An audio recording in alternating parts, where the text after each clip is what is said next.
Alright, so we're over here at the rifle shop, and I've got to admit, I've been here for about 15-20 minutes already, just sitting here looking at all the awesome stuff in here.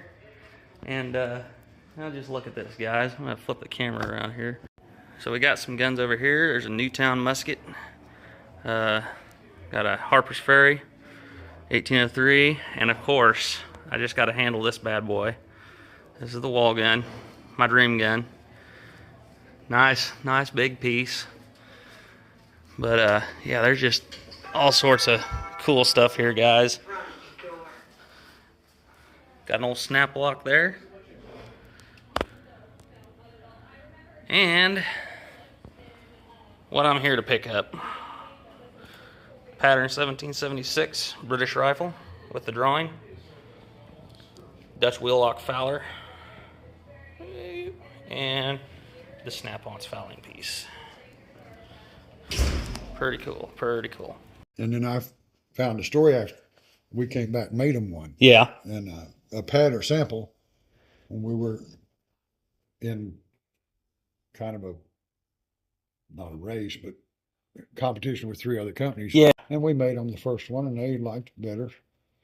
I'd say that thing's beautiful. 350 of them. How'd you guys finish that wood? I just made up a stain, and then what did I use? I used checkering oil for a finish. Yeah. But the original, this is exact down to the 10,000ths. Wow. And the original, I really believe, was a fantail, because that was a standard stock, and it just broke the ears off. Yeah, I could see that. And when I took the original apart, it was originally a musket.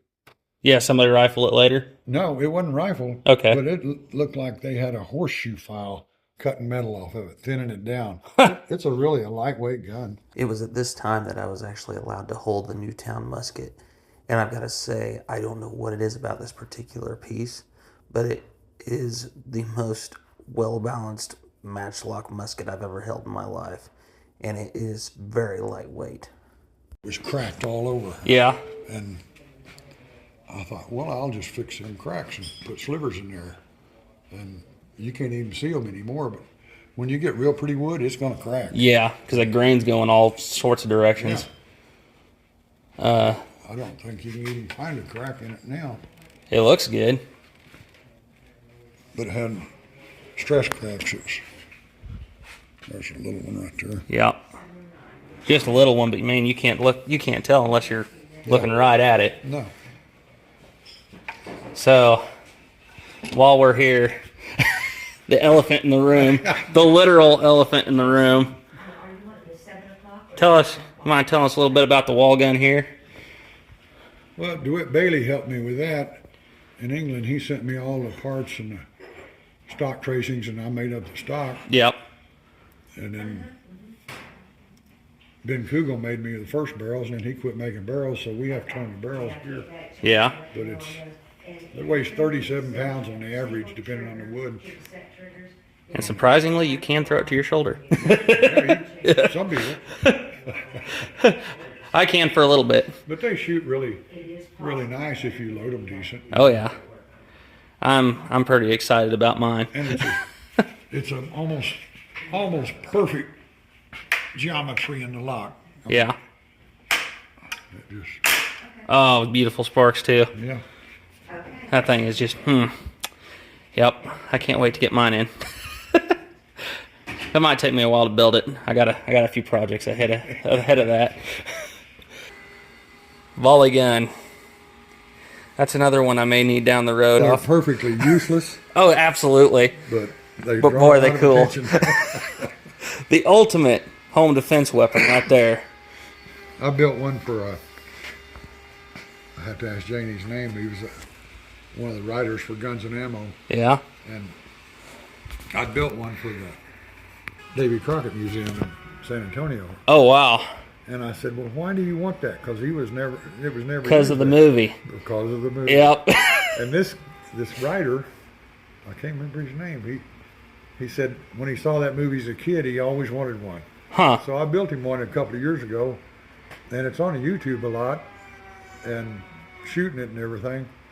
But man, they were very rarely used. It's a handful. But he said, man, I don't care where I go, I pull that out, and he said, I got a crowd. Well, I would think. Yeah, that's what I was actually thinking about asking that earlier, if you had a volley gun hanging around. Yeah, I've sold the last one, and his was the last one I built, but I've got a ton of people want them. Nobody likes to put them barrels together, and they're not hard to put together. Yeah. But it just takes time. Huh. Because the originals were just filled with lead. Uh-huh. Holding them together. Yeah.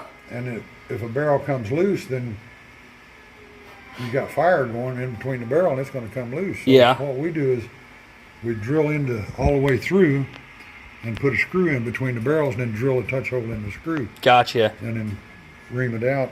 That's definitely a lot more solid. Yeah, and it makes them a lot easier to clean, because you can clean that center barrel, it washes out the other side. Mm-hmm. Yeah. Huh. I'm not gonna lie, that's another one I'm sitting here, I'm like, man, I really need to get one of those one of these days. I just got to make some money first. It's just a gadget gun. Oh yeah, like you said though, it draws a crowd, and there's history to it. That's the thing I like. There is some history there. Yeah, there is. The Ferguson rifle. Yeah. How long does it take you guys to put one of those kits together with that breech? Well, it takes about 2 weeks. Yeah. If I've got everything, but I only do the breeches in a batch. Okay. Because they're just so time consuming. It's 11 threads. Mm-hmm. 1 turn and 1 inch. Mm-hmm. And then there's a 1/10 of an inch taper for 2 inches. Yep. And your gun won't work without that taper. Yeah. Huh. So it's literally See why they weren't regulation issued to every infantryman back in the day? Oh yeah, but it's almost a day's work cutting that thread on one deal, so it's a slow process. And then to get everything together at one time, I literally have a lot of inventory, but I have a lot of customers. So if somebody buys one part out of a kit, then I have to wait till the other part gets in to do it. But that's probably me, because I buy a lot of one parts off you guys. Yeah, well, I mean, that's my living. Yeah. I get a lot of slack. Not slack, but people gripe, well, how long will it take so long? Well, do you want it right or not? Yep. And dealing with a foundry, you take a wax up there. I mean, we've got getting ready to take a parcel load right now.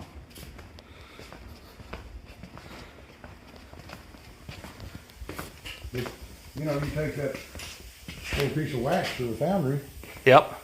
It takes them 2 to 3 weeks. They dip it every day and coat it till it gets a coating on it, ceramic coating, and then it has to dry. And then when they pour the steel or the brass, whichever you're pouring, they've got to heat that up and melt the wax out, and that ceramic has to be within 2 degrees of the steel or the brass you're pouring in, or it don't come out.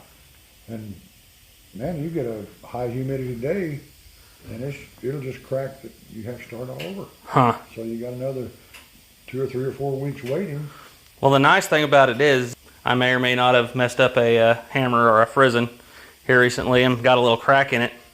Because it's like $20-25 from you guys. Just go order another one and do it again. It's not that big of a deal, and you guys are doing a really good job on making a lot of these.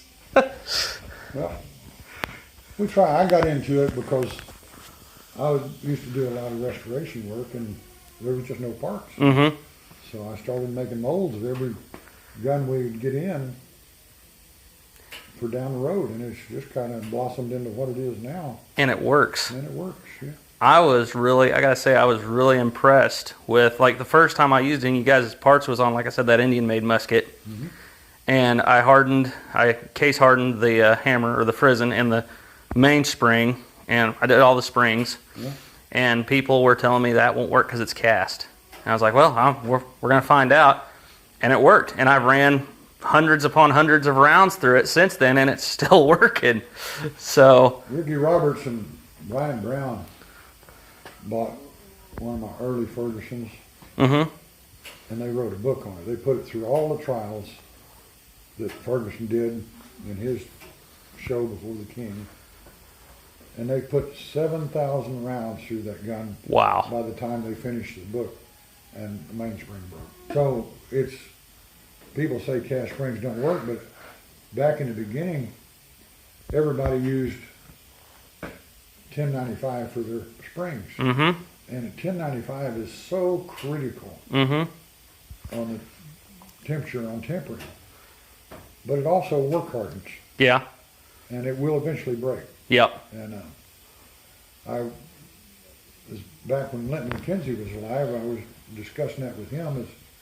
It's 30 years ago now. And he said, well, the British used manganese in their spring to stop the breakage.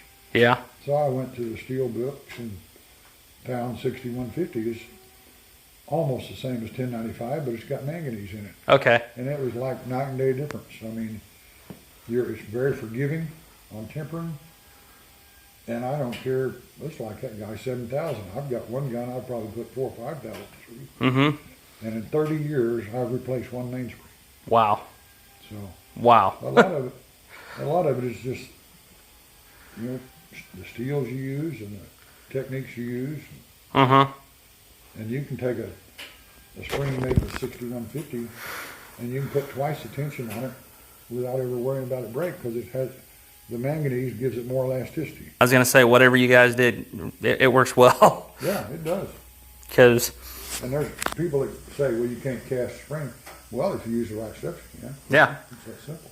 there's a lot of rifle shop kit built guns out there that are running on cast springs. Yes. And I've got guys that say, well, I only use Ford spring. Well, go make them. I don't Yeah. care. It don't bother me. Yep, exactly. But it's stupid, because that spring will outlast a Ford spring. Well, what it is, I found out, is there's a lot of guys who've got a certain Italian-made replica. That is definitely the best thing out there. Well, the Italians had a big problem with springs, even when they went to Ford springs. If you'll notice through the years on all the old Navy Arms gun, they had about 6 different springs the way they made them. They didn't work either. Yeah. You know? Yep. It's a lot of it's just the steel you use, and the locks and the. It's not just mine, but it's everybody's in the business. The locks made today are 10 times the quality of original stuff. Mm-hmm.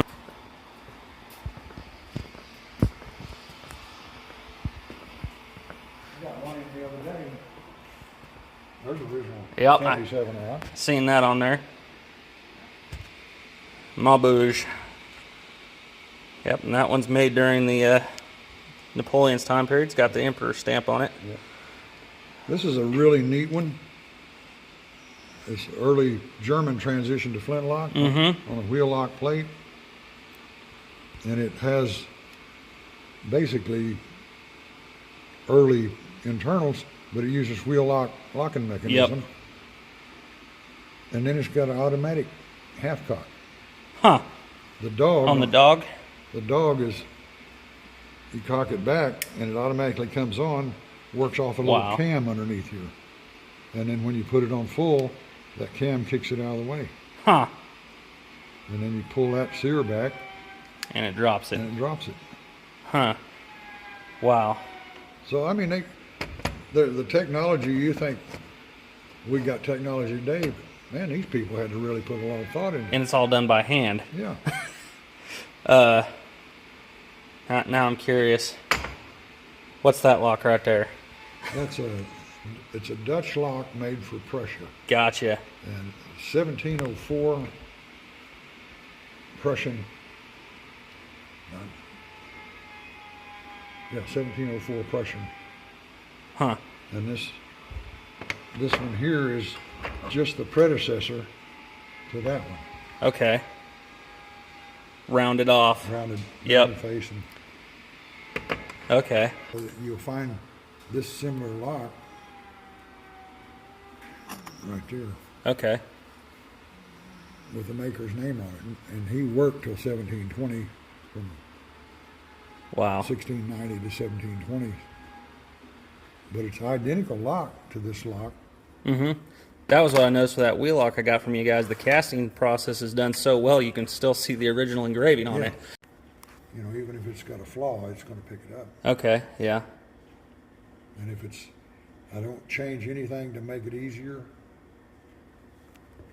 I want it exactly the way it was. It was just that And they are. Yeah, they are.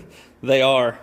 So I heard somebody saying, they're like, well, they got shrinkage in the deal, and I'm like, I take the parts and I put them on my original pieces, and I haven't noticed the shrinkage yet. Because you lose about 3% on your wax when you inject hot wax.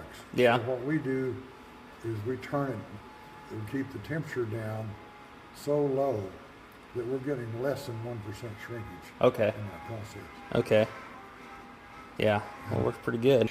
Oh, well, anyhow, I guess I better get headed down the road. So I appreciate you Oh, anytime. helping me out here. So I didn't exactly leave right off the bat after this. I spent several more hours with Jesse discussing builds and techniques for making good locks, especially whenever it comes to wheel locks. And as I was by his workbench, I couldn't help but noticing this piece right here. It looks very similar to the paddle butt wheel lock that we are currently working on. And I was allowed to take some pictures of this for future reference. And I couldn't help but notice that the ball on the end of the sear that I was discussing is actually separate. It's almost like that's a ball bearing that is being pushed into the wheel. I'm so glad I got a chance to take a look at one of these in the flesh and get some pictures of it. Anyhow, guys, that's all I got for you today. So, as always, thank you for watching. Trust in God and keep your powder dry. Bye.